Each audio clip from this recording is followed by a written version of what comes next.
Bom dia, boa tarde, boa noite, caro telespectador, se você estiver nos acompanhando por nosso canal do YouTube, e caro ouvinte, se você estiver nos acompanhando por nossos agregadores de podcast. Estamos aqui de volta para mais um episódio do Podcárdio, o podcast da Sociedade Brasileira de Cardiologia do Rio Grande do Norte. E hoje nós vamos falar de uma temática bem importante, cardiologia do esporte, o que você precisa saber. E estamos aqui com o nosso convidado, queria agradecer a participação, Dr. Felipe Guerra, ele que é especialista em cardiologia pela Sociedade Brasileira de Cardiologia, especialista em medicina do esporte pela Sociedade Brasileira de Medicina do Esporte. Seja bem-vindo, Felipe. Muito obrigado por ter aceitado o convite. Eu que agradeço, Amorim. É uma honra poder participar desse podcast e tentar contribuir com um pouco da nossa experiência. Então vamos lá, rapaz, discutir esse tema tão importante e que muitos cardiologistas no dia a dia têm muitas dúvidas em relação a essa temática.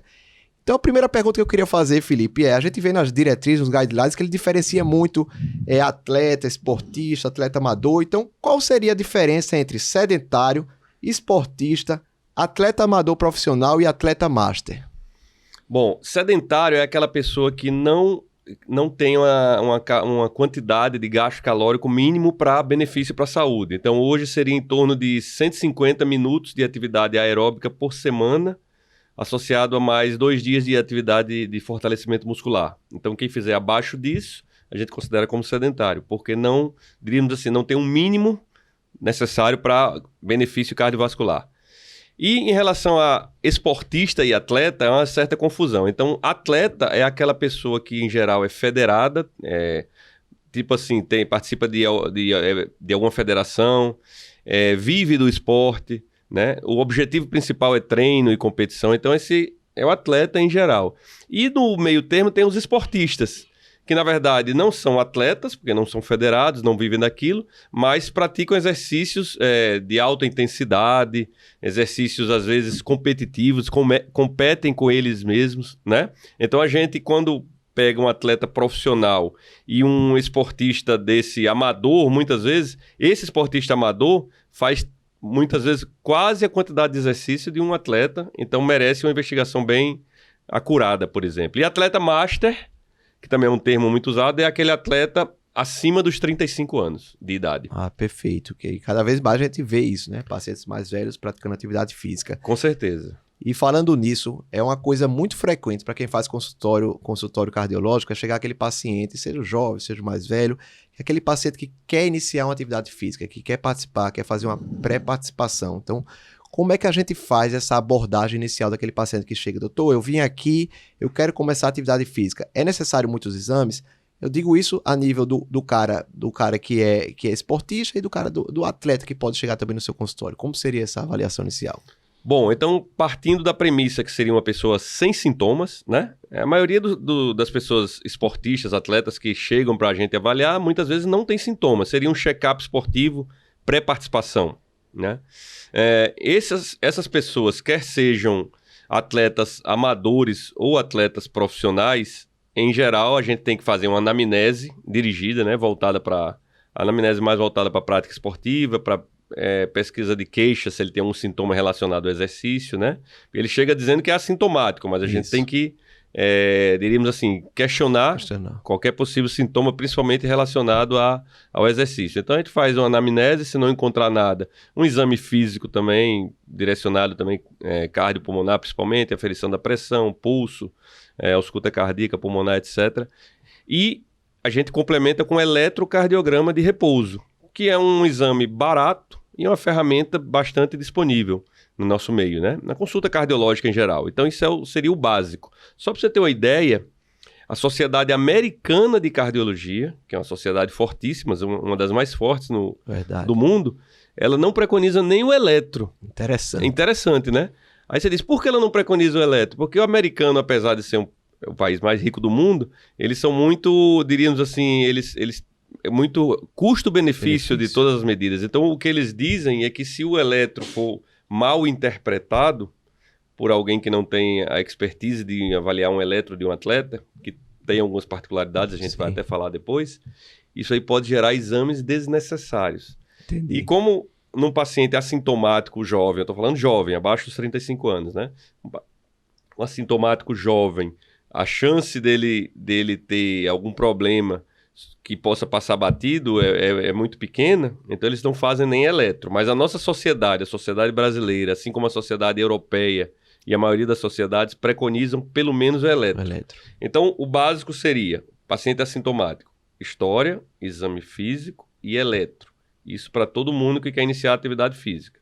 Estando tudo ok, ele estaria liberado, certo? Estou falando aí dos pacientes abaixo dos 35 anos. Esses esportistas e pacientes mais jovens, ele estaria liberado. Na prática, o que é que a gente faz? Principalmente paciente que tem acesso a plano de saúde. Na prática, a gente faz pelo menos um teste de esforço, também, já que ele vai ser submetido a uma atividade de alta intensidade, e esse teste vai nos guiar orientação de prescrição de atividade, pesquisar se há alguma alteração que só possa ser avaliada com exercício, né? E muitas vezes a gente faz um exame de imagem, um ecocardiograma, mas diríamos mais uma vez, não é necessário totalmente. Para o grupo dos esportistas profissionais, tipo assim, eu faço avaliação do ABC Futebol Clube, por exemplo, que é um clube profissional, em geral a gente faz para todo mundo ecocardiograma e teste de esforço. Mas eu volto a dizer, não seria necessário. Então, se a gente pegar um paciente que tem dificuldade, baixa condição, e se a gente fizer um eletro, exame físico e anamnese dirigida, estiver tudo bem, ele está liberado. Interessante, realmente. E aproveitando já justamente essa deixa dessa avaliação de consultório no paciente que vai fazer atividade física, a gente está vivenciando já há mais de 2 anos essa pandemia do Covid, e uma dúvida frequente o paciente que acabou de ter Covid, ele já fazia uma atividade física convencional, vamos dizer assim, uma atividade física amador, um esportista, fazia musculação, fazia academia. Qual é a recomendação para ele? Chega no seu consultório, doutor, acabei de ter Covid, eu preciso fazer algum exame cardiológico antes? A gente sabe que o Covid pode ter acometimento cardiovascular, né? Antes de responder essa do Covid, esqueci de falar dos atletas mais velhos, né? Acima dos 35 anos. Aí, como nessa faixa etária já começa a prevalência das doenças coronarianas aparecerem mais e tal, em geral é mais prudente, principalmente se ele for participar de atividades de alta intensidade, esportista, corredor, maratonista, etc., fazer pelo menos um teste de esforço na busca por alguma doença coronariopatia. E se for paciente, eu falei de assintomáticos e saudáveis, mas se for paciente com outros fatores de risco, por exemplo, diabético, hipertenso, dislipidêmico, etc., aí sim, aí é mandatório fazer teste de esforço também, tá certo? Excelente. E nesse caso do Covid? Quanto à questão da Covid, a Covid a gente sabe que é uma doença nova. Nós médicos mesmo estamos aprendendo ao longo do desenvolver da Covid, né? Desse curto espaço de 3 anos, mais ou menos, de pandemia. Então, as diretrizes em relação à atividade, avaliação para paciente que teve Covid e se recuperou, são mais por opinião de especialistas. Certo. Então, a gente vai ver diretriz da Sociedade Brasileira de Medicina do Exercício. Aqui, brasileira, é diferente da diretriz canadense, da diretriz americana. Cada uma tem uma particularidadezinha. A diretriz inglesa também é diferente. Então, são opiniões de especialistas ainda, né? Por quê? Porque a doença é nova. Mas, assim, em resumo, o que é que eu diria? Se a Covid foi leve, o que é a Covid leve? Aquela Covid que foi tranquila, que é a maioria dos casos hoje. Exatamente. A imensa maioria hoje. Se a Covid foi leve, o paciente recuperou e está se sentindo bem, com 10 dias mais ou menos pós-Covid, ele já pode reiniciar suas atividades. Ele tinha parado porque pegou Covid, ele pode reiniciar. Aí a gente recomenda que seja reinício de forma lenta e gradual. Ele não vai querer reiniciar na intensidade que ele fazia. Sim. Então ele vai aumentando cada vez mais a intensidade, a duração do exercício, o volume de treino, aos poucos, certo? Se nada sentir, ele vai progredindo e ao longo de mais ou menos 1 mês, 2 meses, ele já está com a sua carga de treino que era prévia, né? Já se for isso uma Covid leve. Se ele passar pelo cardiologista, bastaria fazer exame físico, anamnese e o eletrocardiograma de repouso também. Estaria liberado, certo? Se for uma Covid mais moderada ou grave, Covid que muitas vezes necessitou de internação, etc. Nesse caso, a gente recomenda que se faça, pelo menos, além do eletro, um teste de esforço e um ecocardiograma. né, para busca de possível alteração que possa ter ocorrido pós-Covid. A gente sabe, por exemplo, que a miocardite, que é um dos maiores temores do vírus da SARS-CoV-2, né, a gente sabe que qualquer vírus pode apresentar miocardite, mas o vírus da Covid, a incidência de miocardite é maior, principalmente nesses casos mais graves, e a gente pode suspeitar, às vezes, por alteração eletrocardiográfica, principalmente se a gente tivesse um eletro prévio, por exemplo, surgimento de alteração de repolarização, bloqueio atrioventricular, bloqueio de ramo esquerdo, supra de ST, que pode ser pericardite também associada. No eco, alguma alteração global ou segmentar, e a gente pode suspeitar com esses exames, né?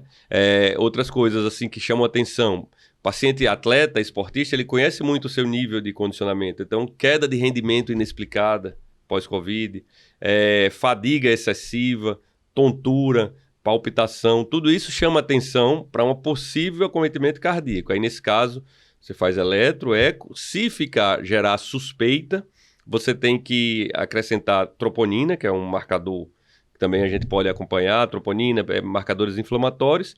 E, em último caso, na suspeita, a gente faz a ressonância, que é o exame de eleição, né, para Covid. Mas deixando bem claro que a gente só faz isso em casos selecionados. Em geral, na maioria dos casos, principalmente o que a gente tem visto hoje, pessoas, casos leves, vacinados, etc., é muito tranquilo. 1 semana, 10 dias depois, reinicia a atividade física de forma lenta e gradual, sem maiores problemas. Excelente, excelente. Vamos voltar agora para o coração do atleta. A gente sabe que o atleta de alto rendimento ele pode provocar modificações na estrutura cardiovascular, no coração. Então, o que seria considerado normal e o que seria considerado patológico no coração de atleta? Muito boa pergunta.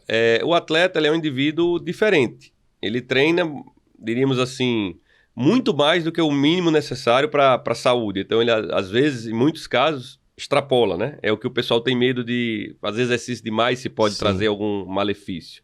Primeira coisa, o coração do atleta a gente tem que saber o seguinte, que esse é um coração que teve excesso de treino, excesso de exercício, porém é um coração geneticamente predisposto a ter isso. Ou seja, nem todo mundo que treina muito, que faz muito exercício, vai ter adaptação ao coração. Isso provavelmente tem um componente genético também, né, para o coração sofrer essas adaptações. Então, as adaptações começam muito, por exemplo, do consulta do cardiologista, adaptações elétricas, já que a ferramenta do cardiologista é o eletrocardiograma, é a ferramenta do dia a dia nosso. Então, alterações compatíveis com um ser que é altamente vagotônico, né? Por exemplo, bradicardia sinusal é muito comum, mais de 50% dos atletas. A Sociedade Americana de Medicina do Esporte recomenda que você só começa a se preocupar, se fizer um Holter, por exemplo, se a frequência cair abaixo de 30 batimentos. É uma coisa absurda, né? O paciente dormindo. Então, até isso aí ainda é considerado normal. A gente vê muito bloqueio atrioventricular de primeiro grau. É comum ainda o Wenkman, tipo 1, é comum. Ritmo juncional, pausas, né? Umas pausas mais prolongadas um pouco. Isso é comum de atleta vagotônico. Né? A gente vê muito também aumento de voltagem, isso não é critério de malignidade, é critério de alteração benigna. Alterações da repolarização tipo padrão de repolarização precoce. E pacientes afrodescendentes, negros, né? A gente tem o supra de ST com infra de onda T de V1 a V4. Isso é totalmente normal para coração de atleta. Por isso que a gente tem que saber interpretar muito bem o eletro do atleta. Né? Isso é a alteração do eletro. Já a alteração do eco, você vê aumento, por exemplo, da espessura do septo, até 13 é considerado normal para um atleta. Você não precisa seguir investigação se ele estiver assintomático. Até 13. Um diâmetro diastólico de até 65 é normal de atleta. Um átrio esquerdo de até 50. Então, isso tudo são alterações que numa pessoa que não é atleta fariam com que a gente seguisse uma investigação adicional, com exame de ressonância ou etc. E num atleta, se for assintomático, você diríamos assim, atribui isso ao coração do atleta. Claro que você vai seguir um paciente que tem uma alteração exuberante como essa, no eco, por exemplo, você vai seguir esse atleta anualmente. Se começar a aumentar, etc., aí você acende a luz vermelha para tentar investigar alguma outra causa que poderia ser decorrente de alguma doença. Tem casos extremos até, que a alteração é tão pronunciada que a gente fica na dúvida e a gente tem que fazer destreinar o atleta para ver se regride. Então você faz com que, uma coisa difícil, né? Mandar o cara parar de fazer exercício. Exatamente. Destreina ele por até uns 2 meses e aí você repete o eco e tal. Se houver regressão, fala a favor de coração de atleta. Se não, aí você pode suspeitar de alguma miocardiopatia, alguma outra doença. Doença, né? Sim, não alteração fisiológica. Excelente. O tema do nosso podcast anterior foi sobre fibrilação atrial. A gente sabe que fibrilação atrial é a ataque à arritmia sustentada mais prevalente no Brasil e no mundo, né? E no atleta, a fibrilação atrial, a prevalência é aumentada. E no atleta que tem fibrilação atrial, como é que a gente conduz? É da mesma forma? Tem alguma diferença, alguma preocupação a mais? Bom, muito interessante isso aí também. Foram vistos atletas de endurance, principalmente vários trabalhos com ciclistas, atletas de alto rendimento, ciclistas masters e corredores também, uma incidência aumentada de fibrilação atrial. E aí, uma das hipóteses pode ser por estiramento atrial, pelo excesso, vagotonia, etc., exagerada. Então, parece sim, em pessoas, atletas masters, principalmente que foram durante muito tempo de sua vida esportes de endurance, né, em alta intensidade, em alto volume, realmente tem uma incidência maior de fibrilação atrial nesses pacientes. Como a gente acompanhar? Então, por exemplo, se eu acompanho um atleta, principalmente um atleta de mais idade, e começo a ver, por exemplo, no ecocardiograma, um aumento atrial maior que chame atenção, um aumento de cavidade maior, se eu suspeitar na ausculta de alguma arritmia, faço um Holter, se ele começa a ter muitas extrasístoles atriais, supraventriculares, então esse seria um paciente de risco maior para desenvolver fibrilação. Certo. E a gente tem que ficar mais de olho. Mais atento. Quanto ao... Mas volto a dizer, isso também é muito geneticamente determinado. Sim. Não é só porque ele fez volume X ou de treinamento que vai ter, né? Então você tem que ter um substrato genético, uma pessoa predisposta a isso, com a carga de treino excessiva. Certo? Mas assim, na prática, a gente não vai limitar um atleta de fazer seu exercício, se está lhe trazendo prazer, se está lhe trazendo qualidade de vida, etc., por causa desse possível efeito que é bastante raro ainda. Sim. Certo? E se uma vez desenvolvido fibrilação atrial, lembrar que esses atletas, eles não podem fazer esporte de contato, por causa da questão do anticoagulante, né? Eles não podem fazer esporte de contato. E se tendem o tratamento da fibrilação atrial para o atleta e para o não atleta ser mais ou menos parecido. Sim. A reversão ou tentar via farmacológica, tentar, né, marca-passo, ablação, do mesmo jeito. Em atleta, em geral, se tende muito a fazer ablação. Outra particularidade também é que se uma vez ele tem fibrilação atrial, a gente perde no atleta aquela questão do batimento cardíaco como nível de intensidade. É verdade. Que a gente, esportista, atleta, ele hoje em dia com reloginhos, com tudo, você acompanha bastante sua frequência cardíaca. Então a gente iria treinar mais em nível de percepção de esforço, etc. E outra coisa que está muito frequente, a gente vê cada vez mais esportistas praticando de corrida, de maratonas. O paciente que tem doença arterial coronariana, tem DAC, ele pode praticar uma maratona? Não só pode, como deve, né? Agora, desde que seja bem avaliado. Na verdade, é o seguinte, a gente sabe que quanto melhor a capacidade física, a condição aeróbica, mais proteção você tem. O paciente, que eu estou dizendo em geral, e o paciente coronariopata. Então, se ele já vinha fazendo exercício, né? Ele provavelmente era maratonista que sofreu um infarto ou colocou um stent. Ele é aquela pessoa esportista que quer continuar fazendo exercício. Então, uma vez ele sofrendo o evento agudo, a gente vai fazer o tratamento tradicional, normal, e uma vez ele recuperado, ele vai reiniciar suas práticas esportivas normais. Claro que, por ser um paciente já sabidamente coronariopata, a gente tem que fazer uma investigação de pesquisa de isquemia, principalmente com algum exame de imagem interessante, né? Avaliação da função ventricular, se houve alguma perda de função ventricular, e avaliação dos fatores de riscos tradicionais. Estando tudo bem, função ventricular normal, sem isquemia, né? Teste de esforço normal, ele pode reiniciar sua maratona, sua corrida, né? Seu treino, objetivando meia maratona ou maratona, sem nenhum problema. O risco dele vir a ter algum evento é muito baixo. Saiu até um trabalho no New England um trabalho de uns 10 anos atrás, mas um trabalho muito, muito robusto, que avaliou mais de 11 milhões de atletas esportistas. Foi um trabalho americano, pessoal de Boston, mais de 11 milhões ao longo de 10 anos. E ele viu que a média de idade era 42 anos, mais ou menos. E ele viu que a mortalidade, mais ou menos nessa faixa etária, era de 1 para 200 mil. Mortalidade não, minto. É parada cardíaca. Sim. Dessa parada cardíaca, 70 foram a óbito, né? 30% foram reanimados. E aí as causas principais foi doença arterial, eram pacientes acima de 40 anos, foi doença arterial coronariana em primeiro lugar e miocardiopatia hipertrófica em segundo. E o que ele viu interessante também é que o problema da doença arterial coronariana muitas vezes não foi nem por ruptura de placa, né? Você não tinha muitas vezes ruptura de placa. Era por doença aterosclerótica de placa não rota, né? Porque normalmente você pensa em uma ruptura de placa e muitas vezes não foi. Entendeu? Mas, em resumo, o que é que a gente recomenda? Eu tenho vários pacientes coronariopatas, estão correndo aí normal, desde que façam avaliação, pesquisa de isquemia, avaliação anatômica, e dando tudo ok, não tem problema nenhum. Inclusive, eu trabalhei durante muito tempo com reabilitação cardíaca, né? Não é no paciente do extremo assim, mas paciente com reabilitação cardíaca, que muitos deles, depois que reabilitavam, voltavam a fazer esporte de alta intensidade, moderada e alta, com bastante segurança. Inclusive, na reabilitação hoje, se preconiza muito treino intervalado, que é aqueles treinos que você faz tiros curtos na esteira, sim, como forma de você acelerar o processo de ganho de condicionamento físico, de estabilização de placa, de melhora de perfil lipídico, etc. Ou seja, um treino mais de alta intensidade com bastante segurança.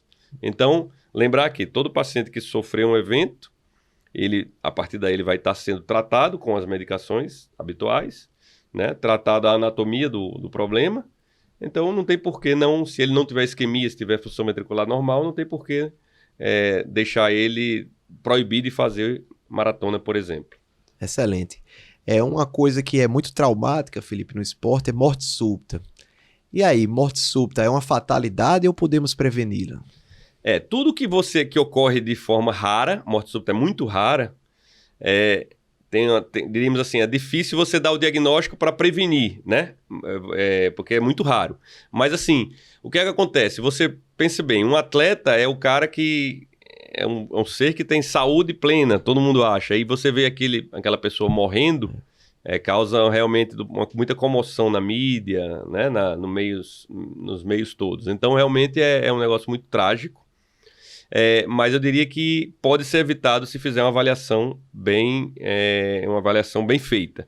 Mais de 90% dos casos de mortes súbitas, né, são totalmente diagnosticados por uma avaliação comum, normal. Então você faz uma avaliação que começa com um eletrocardiograma, por exemplo, para pesquisar canalopatias, doenças elétricas, né, como QT longo, como Wolff. Só aí você já dá o diagnóstico de um simples eletro, né? Brugada, etc. Sim. Faz um exame de imagem, como o eco também, que é um exame relativamente de custo barato, e você aí já tira várias as miocardiopatias, que a gente sabe que a miocardiopatia hipertrófica é uma das causas mais comuns no paciente abaixo dos 35 anos. Né? Displasia ritmogênica do ventrículo direito é mais raro no nosso meio, tem muito na Itália, né? Na região do Vêneto ali, mas também pode ser diagnosticada. Né? Doenças da aorta, síndrome de Marfan, etc., você pode diagnosticar com eco, né? Outras doenças valvares também, então muitas dessas doenças você pode diagnosticar com eco. E o teste de esforço, ou o teste cardiopulmonar, você vai pesquisar o quê? Pesquisar alguma arritmia induzida pelo exercício, vai pesquisar doença coronariana, que é a principal causa de morte súbita acima dos 35 anos. Então você fazendo uma avaliação dessa bem feita, bem detalhada, você consegue prevenir mais de 90% dos casos. Claro que aí existem as raridades, inclusive aquele atleta da Dinamarca, sim, que teve parada cardíaca e tal, ele tinha sido avaliado pelo Dr. Sharman, que é a maior autoridade em cardiologia do esporte, o médico inglês, que tinha avaliado ele e não encontrou absolutamente nada. E até hoje reviraram ele e não encontraram nada. Então, mas isso é a raridade da raridade. Mas em outras palavras, assim, morte súbita é um evento muito trágico, tem muita mídia por trás, né? muito raro, mas que se for bem avaliado o paciente, a chance diminui bastante mesmo. Quase zero, inclusive. Excelente. E eu sempre digo que uma pessoa com coração normal, fazendo exercícios, temperatura adequada, tudo, exercícios adequados, né, temperatura, altitude adequada e coração normal, a chance de morte súbita é zero. Zero. Não é nem 0,1, é zero. Coração normal. Agora, para isso, tem que fazer uma avaliação. Uma investigação. É. E você falou aí que a principal causa de morte súbita, né, abaixo de 35 anos, é miocardiopatia hipertrófica. E aí, diagnosticado, é igual a afastar dos exercícios? Tá havendo uma certa mudança de paradigma aí da questão da miocardiopatia hipertrófica em relação ao exercício. De um tempo atrás, até recente, diríamos assim, era categoricamente afastado de esportes de moderada a alta intensidade. Esporte competitivo, nem pensar. Mas hoje em dia, com melhor conhecimento da miocardiopatia hipertrófica e com trabalhos mais recentes, a gente pode avaliar miocardiopatias hipertróficas com baixo risco. Seria o quê? Seria aquele paciente que não tem obstrução de via de saída, importante, que tenha um teste de esforço normal, Holter normal, função ventricular normal, etc. E que você pode, nesse caso, não tem arritmia induzida pelo exercício nem nada. Em alguns casos especiais, você pode acompanhar e liberar ele para exercícios moderados, diríamos assim. Não significa que ele vai ter que ficar sedentário.